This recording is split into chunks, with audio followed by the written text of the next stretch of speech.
Hey guys, welcome to source point. This is Rishika. आज अभी हम लोग डिस्कस करने वाले वीज़न है इसकी करंट अफेयर्स जो कि हमारे सितंबर मंथ की है। तो आज हम लोग यहाँ पे गवर्नमेंट स्कीम्स देखेंगे। दो स्कीम्स है जो कि काफ़ी इंपॉर्टेंट है। एक तो स्टार्टअप विलेज एंटरप्रेन्योरशिप प्रोग्राम देखेंगे जिसको प्यार से स्वीप बोलते हैं। एंड सेकेंड वन इज़ प्रधानमंत्री जन विकास कार्यक्रम। तो ये दोनों स्कीम के बारे में हम लोग ईच एंड एवरी पॉइंट को डिस्कस करेंगे। तो चलिए स्टार्ट करते हैं। तो पहले यहाँ पे हम लोग स्कीम देखते हैं। तो फर्स्ट स्कीम है स्वीप। स्वीप कहने का मतलब कि देखिए, कोई भी स्कीम को समझने के लिए सबसे पहले आप उसका जो नाम होता है ना उसको समझने की कोशिश कीजिए। तो 50% प्रॉब्लम आपका वैसे ही सॉल्व हो जाएगा, क्योंकि इतने सारे स्कीम्स होते हैं। तो ये डेफिनेटली ये ट्रू है कि आप कहीं ना कहीं कंफ्यूज हो जाओगे। तो यहाँ पे स्टार्टअप विलेज एंटरप्रेन्योरशिप प्रोग्राम जो आपको समझ में आ रहा है कि जो स्टार्टअप होते हैं, स्टार्टअप कहने का मतलब क्या, कि जैसे मुझे अगर लग रहा है कि मैं अभी यूट्यूब के अंदर काम कर रही हूँ, मुझे ऐसा लगता है कि नहीं, मैं अपनी एक वेबसाइट क्रिएट करती हूँ, एक अपना ऐप बनाती हूँ, उसमें मैं आप लोग को पढ़ाती हूँ। और उसी के थ्रू जो है मैं अपना ही कुछ ऐसा इनोवेटिव ऐप बनाती हूँ जो गूगल के अंदर में भी नहीं हो, मेरा कुछ हो, जिसमें कि मैं अर्निंग प्रोसेस भी मैं अपनी तरफ से यहाँ पे डालूँ और बहुत सारे लोगों को हायर करूँ कि वो यहाँ पे पढ़ाएं, साथ ही साथ यहाँ पे अर्निंग प्रोसेस भी रहे। तो एक काइंड ऑफ मैंने बिजनेस स्टार्ट करी। आज की डेट में ऐसा ऑनलाइन बिजनेस आपको बहुत सारा देखने को मिलेगा। या फिर मैं ऑफलाइन भी कुछ ऐसी यहाँ पे छोटी सी मैं कोई भी फैक्ट्री लगाऊँ जिसमें कि जो टेडी बियर आपको देखने को मिलता है वो बनाने के लिए मैं अपने फैक्ट्री बनाऊँ और वहाँ पे बहुत सारे लोगों को हायर करूँ। सब जो है कोई यहाँ पे कोई टेडी बियर बनाए, कोई उसी से teddy bear fur and felt से कुछ और बनाए। तो ये क्या हो रहा है कि मैं यहाँ पे जॉब क्रिएट कर रही हूँ। ठीक है, जॉब सीकर नहीं हूँ, मुझे जॉब नहीं चाहिए, मैं किसी से जॉब मांग नहीं रही हूँ, बल्कि मैं बहुत सारे लोगों को जॉब दे रही हूँ। और मेरे अंदर कुछ इनोवेटिव आइडिया है कि मैं एकदम अलग तरीके से, जैसे आप देखते हो खिलौने वगैरह जो है वो चाइनीज़ के ही खरीदे जाते हैं हमारे कंट्री में, अधिकतर आपको सस्ते वही देखने को मिलेंगे और बहुत वेराइटीज़ के देखने को मिलते हैं, एकदम तरह तरह के खिलौने आपको देखने को मिलेंगे मार्केट में। तो मैं उसी तरीके का कुछ इनोवेटिव यहाँ पे खिलौने टॉयज़ वगैरह लेकर आना चाहती हूँ। लड़कियों के लिए कुछ टेडी बियर एकदम से सस्ते और टॉय लेकर आना चाहती हूँ, जिससे कि जो है एक मार्केट में एक नयापन देखने को मिले। तो मेरा बिजनेस भी इस्टेब्लिश हो गया, मैं बहुत सारे लोगों को जॉब भी दे दी, कुछ इनोवेटिव आइडिया भी निकल कर आया। तो ये क्या होता है, ये स्टार्टअप होता है। तो बहुत सारे लोग जो है दो तीन लोगों के ग्रुप में या फिर एक बंदा एक बंदी अकेले भी जो है एंटरप्रेन्योरशिप बन सकते हैं। तो जो लोग अपना बिजनेस स्टार्ट करते हैं और बहुत सारे लोगों को उनसे फ़ायदा होता है, उनको जॉब देते, तो उनको एंटरप्रेन्योरशिप कहते हैं। तो इस तरीके के विलेज में मेनली यहाँ पे स्टार्टअप जो है ना, यानी कि लोग जो है विलेज से निकल कर आए। जैसे कि मैं एक छोटे से गाँव से बिलोंग करती हूँ, तो वहाँ से अगर मैं निकल कर आती हूँ और इस तरीके का काम करती हूँ, यानी अपना स्टार्टअप बिजनेस ओपन करती हूँ जिसमें कि मैं खुद एंटरप्रेन्योर हूँ, तो ऐसे लोगों के लिए यहाँ पे ये प्रोग्राम लाया गया है। तो आप समझते हैं कि ये लाया गया है तो इसमें बातें क्या रखी गई है, ऑब्जेक्टिव क्या है यहाँ पे। सबसे पहला है कि जो ग्रामीण क्षेत्र में रहने वाले जो गरीब लोग हैं ना, उनको एंटरप्रेन्योर अगर वो बनना चाहते हैं, वो खुद का कुछ इनोवेटिव आइडिया है उनके मन में, तो वो खुद को जो है इनोवेटिव आइडिया को इम्प्लीमेंट करना चाहते हैं, तो उनको अनेबल करना है। और कुछ कॉन्सेप्ट फेज़ के थ्रू, यानी कि एक कॉन्सेप्ट फेज़ होना चाहिए ना, जैसे कुछ भी काम आप करते हो, कोई भी एग्जाम की प्रिपरेशन करते हो तो आप एक फेज़ मैनर में करते हो। और फेज़ मैनर में आपका एग्जाम भी होता है, जैसे प्रीलिम्स, मेंस और इंटरव्यू, उसी हिसाब से आप खुद को भी प्रिपेयर करते हो। तो इसी तरीके से यहाँ पे भी फेज़ मैनर कहा जा रहा है। साथ ही सस्टेनेबल मॉडल, यानी आप समझो कि गांव में लोगों के पास जो है अच्छी एजुकेशन नहीं मिल पाती है, उन्हें फैसिलिटी भी अच्छी नहीं मिल पाती है। तो अगर लोगों को इस तरीके से हेल्प किया जाए कि बहुत सारे लोगों के पास एक इनोवेटिव आइडिया होता है। हर एक इंसान अपने आप में यूनिक होता है, टैलेंटेड होता है, कुछ ना कुछ टैलेंट आप सबके अंदर कुछ ना कुछ ज़रूर है। वो आप खुद ही को समझना होगा, कोई और आपको नहीं बताएगा। तो वही चीज़ है कि अगर ग्रामीण क्षेत्र में रहने वाले लोगों के पास अपॉर्चुनिटी बहुत कम होती है, उनको फैसिलिटी बहुत कम दी जाती है, तो अगर उनको इस तरीके का हेल्प किया जाए कि अगर कोई इंटरप्रेन्योर बनना चाहता है तो उनको हेल्प करने के लिए यहाँ पे, और वो भी अगर इस तरीके से आप देखो कि ग्रामीण क्षेत्र में बहुत सारे लोग अगर इंटरप्रेन्योर बनने लगे और वो इस तरीके का इनोवेटिव माइंड लेकर आए, तो एक सस्टेनेबल मॉडल हो जाएगा विलेज के लिए। तो वही मॉडल लेकर आना है, यानी कि अच्छा खासा टेक्नोलॉजी होना चाहिए, टूल होना चाहिए, जिससे कि हम लोग ग्रामीण क्षेत्र के लोगों को यहाँ पे ट्रेनिंग दे सके। साथ ही यहाँ पे एडवाइजरी सर्विस भी होना चाहिए, यानी कि कोई ना कोई एडवाइस करे कि कैसे इस सर्विस को अच्छी तरीके से लेकर आना है, और लोन वगैरह भी प्रोवाइड करे। कोई भी अपना बिजनेस स्टार्ट करेगा, जैसे मैं ही अपनी अगर फैक्ट्री खोलती हूँ टेडी बियर बनाने की, तो मेरे पास अगर पैसे हैं तो गुड एनफ है ये। लेकिन अगर मेरे पास पैसे नहीं है तो मैं क्या करूँगी, मैं लोन लूँगी, उधार लूँगी, उससे जो है मैं एक इंफ्रास्ट्रक्चर क्रिएट करूँगी, एक छोटी सी बिल्डिंग होना चाहिए, या फिर मैं उसके रेंट में ले लूँगी, वहाँ पे बहुत सारी मशीनें खरीदूँगी, जिससे कि कपड़े वगैरह सिले जाते हैं और कपड़े वगैरह ख़रीदने के लिए भी बहुत सारे होलसेल में कपड़े ख़रीदने के लिए मुझे पैसे चाहिए, लोग जो मेरे अंदर काम करेंगे उनको पैसे देना है, तो ये सारी चीज़ों के लिए मैं लोन लूँगी। तो लोगों को लोन भी बहुत एकदम सही तरीके से प्रोवाइड करना है, बैंकों से हो या सेल्फ हेल्प ग्रुप हो या फिर यहाँ पे कोई भी फेडरेशन हो। तो ये इसका मेन ऑब्जेक्टिव है कि पहले तो लोग को यहाँ पे टेक्निक्स वगैरह टूल्स वगैरह देकर उनको अच्छा ट्रेनिंग देना है, एडवाइजरी सर्विस होनी चाहिए और लोन प्रोवाइड करना है। साथ ही आप लोग देखो कि जो रूरल एंटरप्रेन्योर है या फिर इंटरप्राइजेस है, इनिशियल 6 मंथ का, यानी कि जो स्टार्टअप वो अपना बिजनेस स्टार्ट किए तो उनके 6 मंथ में जो है ना उनको यहाँ पे हैंड होल्ड देना चाहिए, यानी कि वो यहाँ पे कम्युनिटी रिजर्व्स जो पर्सन इंटरप्राइज प्रमोशन है, इसको यहाँ पे CRP-EP कहते हैं। तो ये यहाँ पे कुछ गाइडेंस के थ्रू ही सपोर्ट किया जाता है, यानी कि कुछ एडवाइजरी पैनल होते हैं एक्सपर्ट्स के, तो वो यहाँ पे गाइड करते हैं कि जिस तरीके का स्टार्टअप है ना उनको वहाँ पर बताया जाता है कि आप कैसे जो है ग्रो कर सकते हो, आपका स्टार्टअप में क्या क्या चीज़ों की ज़रूरत होती है। तो ये एक जो एडवाइजरी पैनल है एक्सपर्ट के, वो यहाँ पे टाइम टू टाइम जो है गाइडेंस देंगे, तो उनके गाइडेंस भी यहाँ पे सपोर्ट मिलेगा। तो किसको सपोर्ट मिलेगा? जिनका स्टार्टअप का 6 महीने हो चुके हैं, ठीक है। तो ये वाली बातें रखी गई है। अब यहाँ पे साइलेंट फीचर्स देखते हैं कि क्या क्या इसमें फीचर है। सबसे पहले है कि यहाँ पे दीनदयाल अंत्योदय योजना जो ऑलरेडी चल रहा है, नेशनल रूरल लाइवलीहुड मिशन, कहने का मतलब है कि जो ग्रामीण क्षेत्र में रहने वाले लोग हैं उनकी लाइफ को और ज़्यादा बेटर बनाना है। तो और ज़्यादा बेटर बनाने के लिए यहाँ पे नेशनल रूरल लाइवलीहुड मिशन आया है, जिसका नाम यहाँ पे दीनदयाल उपाध्याय जी के ऊपर रखा गया है, दीनदयाल अंत्योदय योजना। तो इसी के अंदर ये आपका सब कॉम्पोनेंट है, यानी कि आप लोग देखते हो कि यहाँ पे रूरल पॉपुलेशंस को और रूरल जो हमारा विलेज है इंडिया है उसको और ज़्यादा डेवलप करने के लिए ये जो आपका स्कीम है बहुत ही ज़्यादा इंपॉर्टेंट है। तो इसी के अंदर एक सब कॉम्पोनेंट लाया गया है एंटरप्रेन्योरशिप के लिए। ये जो स्कीम है ये किस मिनिस्ट्री के अंदर है? तो ministry of rural development of course है। ये आप कैसे याद रख सकते हो? क्योंकि बेसिकली यहाँ पे आपका जो लाया गया है ये विलेज आप लोग समझ सकते हो, यानी कि गांव के लोगों को ही यहाँ पे इंटरप्रेन्योर बनाने के लिए लाया गया। इट मीन्स कि यहाँ पे कौन मिनिस्ट्री होंगे? तो रूरल डेवलपमेंट होंगे, ठीक है। ये आपको ध्यान रखना है। कोई भी काम, कोई भी स्कीम जो रूरल एरिया में होता है उसके लिए जो मिनिस्ट्री है वो डिफाइंड है, मिनिस्ट्री ऑफ रूरल डेवलपमेंट।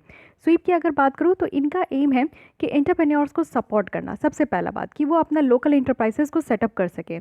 इस प्रोग्रामेटिक इंटरवेंशंस में आप देखोगे कि 3 मिशंस को इकोसिस्टम देखा जाएगा, यानी कि जो भी अगर मैं गांव से बिलोंग कर रही हूं और मैं अपना बिजनेस एस्टैब्लिश करना चाहती हूं तो सबसे पहले मुझे उसके बारे में नॉलेज होना चाहिए और कि मैं उस बिज़नेस को कैसे एस्टैब्लिश करूंगी, कैसे क्या करना है। ऐसा ना हो कि मैं कुछ भी सोच लूँ और बैंकों से लोन ले लूँ और बिज़नेस एस्टैब्लिश करूँ और बाद में जाके वो डूब जाए।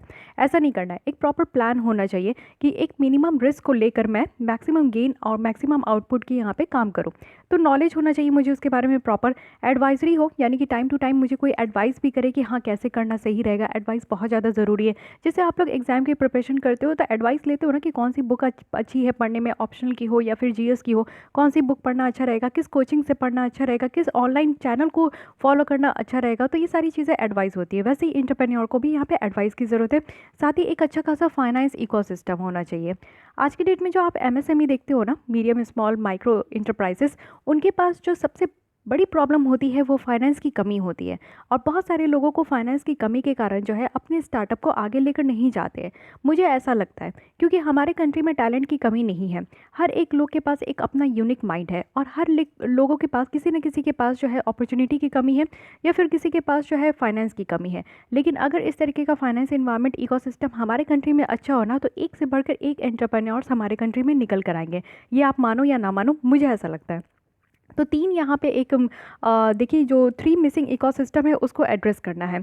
मेन यहाँ पे इकोसिस्टम है, एक तो नॉलेज की कमी होती है लोगों को, दूसरा उनको एडवाइस करने के लिए कोई नहीं होता और तीसरा फाइनेंस की कमी होती है। तो इन तीनों को मेनली यहाँ पर लेकर चलना है। बेनिफिशरीज कौन होंगे? कोई भी रूरल पुअर, यानी कि कोई भी ग्रामीण क्षेत्र में रहने वाले गरीब जो कि चाहते हैं कि वो एंटरप्रेन्योर हो, अपना खुद सेल्फ रिलायंट होना चाहते, आत्मनिर्भर होना चाहते, तो वो एलिजिबल है कि वो इस प्रोग्राम का पार्ट बन सकते हैं। साथ ही साथ जो हाईली वनरेबल बेनिफिशरीज भी है, जैसे कि आप देखो कि जो मनरेगा है जिसमें कि 100 डेज़ की गारंटीड जॉब दी जाती है।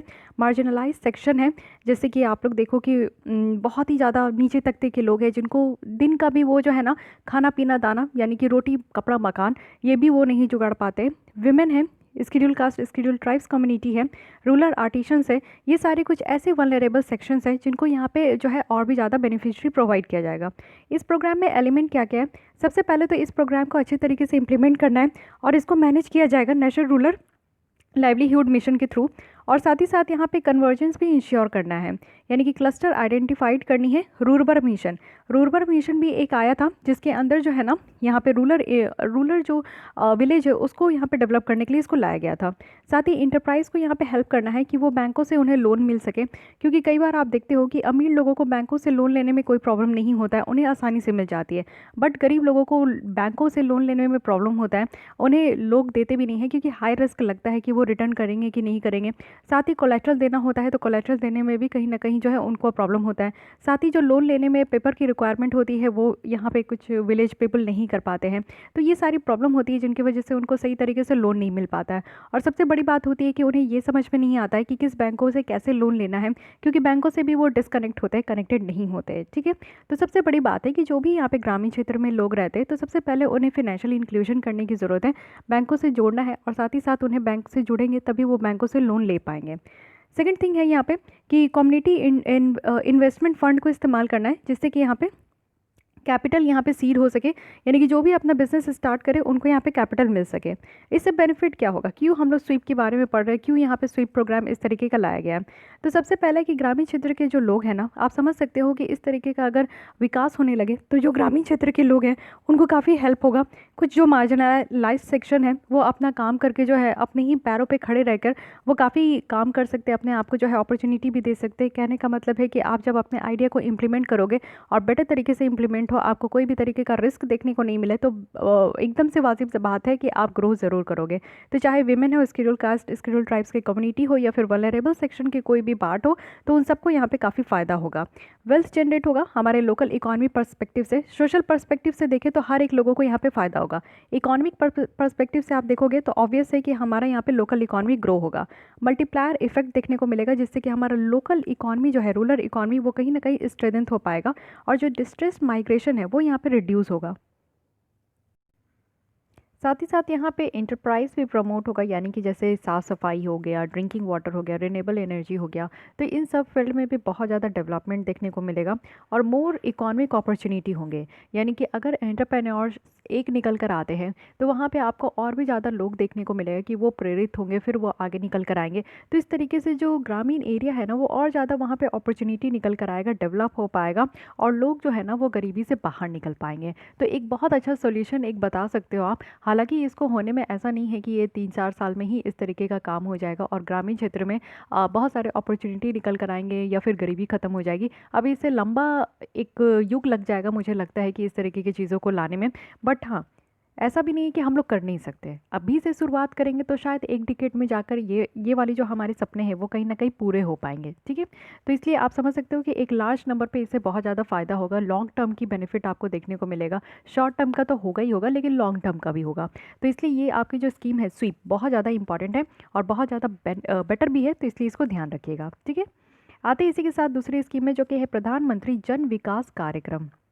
तो यहाँ पे है प्रधानमंत्री जन मीन्स लोग, विकास मीन्स डेवलपमेंट, और कार्यक्रम मीन्स प्रोग्राम। ठीक है, हिंदी में हो तो उसको इंग्लिश में कर लीजिए, इंग्लिश में हो तो आप हिंदी में कर लीजिए, लेकिन बातों को समझने का कोशिश कीजिए। और जो स्कीम की पूरी बात होती है, पूरी थीम होती है, सब कुछ जो है ना आपको उसके नाम में ही देखने को मिलेगा। प्रधानमंत्री जन विकास योजना, यानी कि मेनली यहाँ पे लोगों की डेवलपमेंट के लिए है, मेरी डेवलपमेंट, आप सभी लोगों की डेवलपमेंट के लिए यहाँ पे प्रोग्राम लाया जा रहा है। लेकिन अब इसके बारे में टोटल देखेंगे डिटेल में कि एक्चुअली किस तरीके के डेवलपमेंट की बात कर रहे हैं। तो ये जो जन विकास योजना है इसको इंक्रीज़ किया गया है। पहले 90 डिस्ट्रिक्ट में इसको डेवलप किया जा रहा था, लेकिन अब यहाँ पे 300 डिस्ट्रिक्ट को यहाँ पे लाया गया है, यानी कि 308 जिले को इसमें इंक्लूड किया गया है। ऑब्जेक्टिव क्या है? ऑब्जेक्टिव यही है कि आप समझ सकते हो कि जन विकास यहाँ पे करना है तो सोशियो इकोनॉमिक इंफ्रास्ट्रक्चर बेटर बनानी है, फैसिलिटी बेटर प्रोवाइड करनी है माइनॉरिटी कम्युनिटी को, वो भी किस किस क्षेत्र में, तो शिक्षा के क्षेत्र में, हेल्थ में और स्किल डेवलपमेंट में। तो एजुकेशन और जो यहाँ पे हेल्थ है, ये दो ऐसे इंपॉर्टेंट मुद्दे हैं जिसमें कि यहाँ पे लोगों को एक अच्छा खासा फैसिलिटी प्रोवाइड करना है। एजुकेशन के लिए अगर हम लोग इंफ्रास्ट्रक्चर फैसिलिटी बोले तो एक अच्छा खासा स्कूल होना चाहिए। स्कूल तो होते ही है, लेकिन ग्रामीण क्षेत्र में आपको स्कूल कम देखने को मिलेंगे। स्कूल होते भी है तो वहाँ पे टॉयलेट की फैसिलिटी नहीं होती है, एक ही कॉमन टॉयलेट होता है जिसमें कि लड़कियों को काफ़ी दिक्कत सहनी पड़ती है। तो काफ़ी लड़कियों की जो है ड्रॉप आउट हो जाती है, यानी कि वो स्कूल जो है ना बीच में ही छोड़ के चले जाते हैं। तो ऐसा नहीं होना चाहिए। सबसे पहले अगर आप चाहते हो कि बच्चे स्कूल में आकर पढ़े, तो बच्चों को उस तरीके का फैसिलिटी दीजिए। अच्छे जो है एक अच्छे एरिया में स्कूल होने चाहिए कि थोड़ा बहुत प्लेग्राउंड हो कि बच्चे बाहर जाके खेलें। बच्चे खेलेंगे नहीं तो बच्चे जिएंगे नहीं, आप लोग को ये भी पता है। झूठ मूठ का उन लोग को दौड़ने का आदत होता है, इतने ज़्यादा एनर्जी होते हैं, तो बच्चों को वो एनर्जी भी निकालना बहुत ज़्यादा ज़रूरी है, नहीं तो वो बेवकूफ़ बन जाएंगे ज़िंदगी में। अगर बच्चों को एनर्जेटिक बनाना है और आप चाहते हो कि बच्चे कभी भी लेज़ी ना फील करें, आगे जाकर हमेशा फिजिकल एक्टिविटी में इंक्लूड हो, तो बचपन से ही उन्हें दौड़ाना, भागना और एकदम से एथलीट बनाने वाला जो गुण होता है, चाहे वो ताइक्वांडो हो या फिर कुछ भी हो, जुडो कराटा हो, सब में इंक्लूड कराना चाहिए। तो इंफ्रास्ट्रक्चर ऐसी हो कि बच्चे जो है खेल भी सके, और अगर क्लासरूम में हो तो अच्छे से बैठ के जो है बेंच वगैरह ऐसा हो कि वो पढ़ सके। साथ ही अगर उनको शौचालय जाना हो, टॉयलेट यूज़ करना हो, तो वो भी सेपरेट टॉयलेट होना चाहिए फॉर बॉयज़ एंड गर्ल्स। ठीक है। हेल्थ की बात करें तो हेल्थ में भी प्राइमरी, टर्शरी, सेकेंडरी 3 तरीके के हेल्थ केयर सर्विस जो है वो प्रोवाइड होनी चाहिए। अच्छा सरकारी हॉस्पिटल और प्राइवेट हॉस्पिटल तो होते ही है। तो एजुकेशन और हेल्थ पे बहुत ज़्यादा ज़रूरी है कि फोकस करें, तभी किसी भी इंसान का जो है ना जन विकास होगा। यानी कि आपका भी विकास कब होता है, जब आप जो है एक अच्छी शिक्षा प्राप्त करते हो। एक अच्छी शिक्षा के साथ साथ आपको एक अच्छा हेल्थ अगर फैसिलिटी प्रोवाइड किया जाए, तो फिर आपको जो है ना, अगर आपको पढ़ाई में भी कोई बाधा नहीं होगा, आपके प्रिपरेशन में, आपके जॉब करने में, आपको किसी भी तरीके से कभी भी कोई बाधा नहीं होगा, अगर ये दोनों चीज़ आपको अच्छे तरीके से प्रोवाइड किया गया है। साथ ही यहाँ पे एम है कि जो गैप है, यानी कि जो नेशनल एवरेज और जो माइनॉरिटी कम्युनिटी के बीच में जो गैप है, वो भी बैकवर्डनेस का पैरामीटर को लेकर। जैसे कि आप देखते हो कि हमारे कंट्री में रिजर्वेशन दी जाती है, तो क्यों दी जाती है? जस्ट बिकॉज क्योंकि हमारे यहाँ कुछ ऐसे सेक्शन के लोग हैं जिनको अपलिफ्ट करना ज़रूरी है एक इक्वालिटी लाने के लिए। तो इस इक्वालिटी को आज तक नहीं हम लोग हासिल कर पाए हैं, क्योंकि कहीं ना कहीं रिजर्वेशन का आप देखोगे कि ये एक तरीके का पॉलिटिकल एक मुद्दा बन चुका है। ठीक है। तो यहाँ पे जो माइनॉरिटी कम्युनिटीज़ और जो नेशनल एवरेज का जो यहाँ पे गैप है, उसको भी यहाँ पे फुलफिल करना है। तो साइलेंट फीचर्स देख लीजिए, तब आपका ये पॉइंट भी क्लियर हो जाएगा। इम्प्लीमेंट किसके द्वारा किया जा रहा है? तो माइनॉरिटी अफेयर्स के द्वारा किया जा रहा है। ठीक है। तो यहाँ पे एक अलग से आपको देखने को मिलेगा, क्योंकि जन विकास में आप कह सकते हो कि यहाँ पे एजुकेशन और हेल्थ की अगर बात कर रहे हैं, मेन एम यही है। और स्किल डेवलपमेंट की बात करें तो मे बी यहाँ पे HRD मिनिस्टर भी आ सकते हैं, यहाँ पे हेल्थ मिनिस्टर भी आ सकते हैं, या फिर आपका जो स्किल मिनिस्टर है वो भी आ सकते हैं। बट नहीं, यहाँ पे कौन है? तो मिनिस्ट्री ऑफ माइनॉरिटी अफेयर्स है। ठीक है। क्यों? क्योंकि अब ये निकल कर आया है सेकंड ऑब्जेक्टिव से, जो कि माइनॉरिटी कम्युनिटी और जो नेशनल एवरेज के बीच में जो गैप है, यहाँ से ये आपका जो है मिनिस्ट्री निकल कर आया है। ठीक है। तो माइनॉरिटी मिनिस्ट्री याद रखिएगा, तो आपको समझ में आएगा कि माइनॉरिटी कम्युनिटीज़ के लिए यहाँ पे भी काम किया जा रहा है। साथ ही साथ अगर आपको ये भी याद है कि माइनॉरिटी जो कम्युनिटीज़ है और जो नेशनल एवरेज है, उसके बीच के गैप को इसको दूर करना है, तो भी आपको ध्यान रखना चाहिए कि यहाँ पे मिनिस्ट्री कौन है? तो माइनॉरिटी मिनिस्ट्री है। फाइन। 2008-9 में गवर्नमेंट के द्वारा ये कंसीव किया गया था मल्टी सेक्टोरल डेवलपमेंट प्रोग्राम, जो कि MSDP है। एक सेंट्रली स्पॉन्सर्ड स्कीम है, यानी कि सेंटर के द्वारा स्पॉन्सर किया जा रहा है।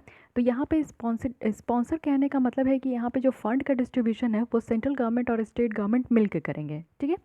इनिशियली क्या था स्टार्टिंग में, ये जो मल्टी सेक्टोरल डेवलपमेंट प्रोग्राम है, ये स्कीम जो था, ये 90 माइनॉरिटी कंसंट्रेटेड जो डिस्ट्रिक्ट है उसमें ही सिर्फ इसको लॉन्च किया गया था, और यहाँ पे काफ़ी फोकस किया गया था। यानी कि इसको फिर से जो है 2013-14 में जब रीस्ट्रक्चर करके जो है यहाँ पे आपका इस स्कीम को लॉन्च किया गया, फिर इसमें कुछ चेंज किया गया। माइनॉरिटी कंसंट्रेशन ब्लॉक लाया गया, माइनॉरिटी कंसंट्रेशन टाउन है, और cluster of minority concentration village है। तो इस तरीके की चीज़ों को भी इंक्लूड किया गया, और यहाँ पर आपको चेंज भी देखने को मिलेगा।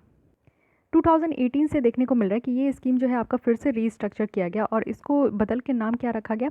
तो प्रधानमंत्री जन विकास कार्यक्रम। ठीक है। न्यू एरिया है इम्प्लीमेंट करने का, और यहाँ पे फिर से आप देखो कि माइनॉरिटी कंसंट्रेशन जो डिस्ट्रिक्ट हेडक्वार्टर है उसको यहाँ पे आपका इंक्लूड किया गया है, जिसमें कि माइनॉरिटी कंसंट्रेशन ब्लॉक भी है, माइनॉरिटी कंसंट्रेशन टाउन भी है, और माइनॉरिटी जो यहाँ पे आपका कंसंट्रेशन विलेज भी है। तो इन तीनों को इंक्लूड किया गया है। एक ऐसा ब्लॉक जहाँ पे माइनॉरिटी पीपल्स ज़्यादा रहते हैं। माइनॉरिटी कहने का मतलब है कि जैसे देखो आप लोग, हमारे कंट्री में डिफरेंट माइनॉरिटी रिलीजियस ग्रुप भी है, जिसमें कि आपका सिख, जैन, बुद्धिज़्म, पारसीज़, ये सब आते हैं। ठीक है। तो इसको कहा जा रहा है। साथ ही साथ यहाँ पे देखो कि उनका एक अलग से टाउन होता है, तो उसको भी इंक्लूड किया जा रहा है। अगर उनका विलेज है तो उसको भी इंक्लूड किया जाएगा। साथ ही यहाँ पे आपका जो है ना हॉलिस्टिक डेवलपमेंट करना, यानी कि जितनी भी माइनॉरिटी कम्युनिटीज़ हैं, 80% जो रिसोर्सेज इस प्रोग्राम के अंदर वो इस प्रोजेक्ट में आपका यूटिलाइज़ किया जाएगा, कि उनको एक बेहतर शिक्षा प्रोवाइड करनी है, एक बेहतर हेल्थ फैसिलिटी प्रोवाइड करनी है, और स्किल प्रोवाइड करनी है। कार्यक्रम जो है वो यहाँ पे आपका इंप्लीमेंट किया जाएगा स्टेट और सेंट्रल एजेंसीज़ के द्वारा। साथ ही यहाँ पे सेलेक्टेड जो सोशियो इकोनॉमिक बेसिक एमिनिटीज़ और जो पॉपुलेशन डेटा है सेंसस 2011 के थ्रू यहाँ पे उन लोगों को पिकअप किया जाएगा। यानी कि कैसे पता चलेगा कि माइनॉरिटी कम्युनिटीज़ कहाँ कहाँ है, कौन कौन से ज़िला में है, कितना पॉपुलेशन है उनका, कितना टाउन है उनका, कितना विलेज है उनका। तो ये सारी चीज़ें कैसे पता चलेगा? सबसे अच्छा तरीका होता है सेंसस के थ्रू। तो सेंसस क्या है? जनगणना है। हमारे यहाँ हर 10 साल में देखा जाता है कि हमारे इंडिया की पॉपुलेशन कितना बढ़ रही है। तो लास्ट जो हुआ था 2011 में हुआ था, अब 10 साल के बाद होगा जो कि नेक्स्ट ईयर होगा 2021 में। ठीक है। बेनिफिशरीज कौन है? तो ये तो आप समझ चुके हो कि सारे माइनॉरिटीज़ हैं जो कि हमारे national commission for minority act 1992 के सेक्शन 2C के तहत है। ठीक है। और आज के डेट में आप देखो कि 6 माइनॉरिटीज़ हैं, Muslim, Sikh, Christian, Buddhist, Zoroastrian जिसको पारसीज कहते हैं, और जैन है जिनको कि यहाँ पे नोटिफाइड किया गया है। ठीक है। तो ये पूरा का पूरा ये प्रोग्राम है जो कि माइनॉरिटीज़ के ही ऊपर सबसे ज़्यादा फोकस किया जा रहा है। तो इसलिए यहाँ पे मिनिस्ट्री कौन है? तो मिनिस्ट्री ऑफ माइनॉरिटी अफेयर्स है। तो जन विकास कार्यक्रम में आप ये ध्यान रखिएगा कि मेन फोकस यहाँ पे माइनॉरिटी कम्युनिटीज़ को दिया जा रहा है। तो इसलिए इसमें, और ये न्यूज़ में इसलिए है क्योंकि 90 डिस्ट्रिक्ट से बढ़ाकर अभी ये 308 डिस्ट्रिक्ट को इंक्लूड किया गया है। कुछ भी तरीके से क्वेश्चन पूछा जा सकता है ना। आपको ये याद भी रखना है कि हमारे कंट्री में 6 कम्युनिटीज़ हैं, Muslim, Sikh, Christian, Buddhist, Zoroastrian, Parsis है और जैन है। तो क्वेश्चंस कहीं से भी पूछा जा सकता है, तो इसलिए आपको हर एक पॉइंट क्लियर होना चाहिए। तो ये हमारा गवर्नमेंट स्कीम्स है। और नेक्स्ट हम लोग देखेंगे यहाँ पे न्यूज़ इन शॉर्ट भी, साथ ही आपको कल्चर की भी लेसन प्रोवाइड करनी है, तो एक एक करके आपको सब मिलते जाएगा। आज के लिए बस इतनी। अगर आपको ये लेसन अच्छी लगी है तो लाइक कीजिए, अपने दोस्तों के साथ भी शेयर कर सकते हैं। फिर भी कोई डाउट, कोई सजेशंस है तो आप कमेंट कर सकते हैं।